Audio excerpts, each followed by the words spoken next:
40 anyos nga babae na kuryente sang aksidente nga nauyatan ang linya sang kuryente sang ini ang nadanlog. Nakatutok Josel Huesca.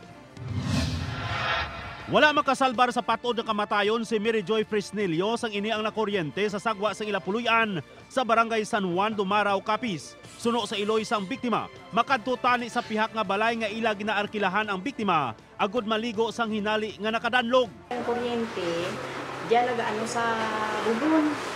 Siguro, may mat ko sa siyaan sa mo, nalayo-layo siya. Nakadanlog siguro, nanghaulin ko sa kuryente. Malapit sa bubon ang naglaboy nga linya sang kuryente. Suno naman sa utod sang biktima, nakita na lang ini sang ila katupad nga natumba na sa duta si Mary Joy. Yang kuryente, halin ko sa may boarding house, tapos isang boarding house. Tapos ang kuryente, ginsugpunan ko no.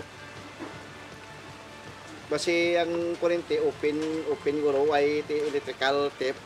Amo to guro kuryente sa way.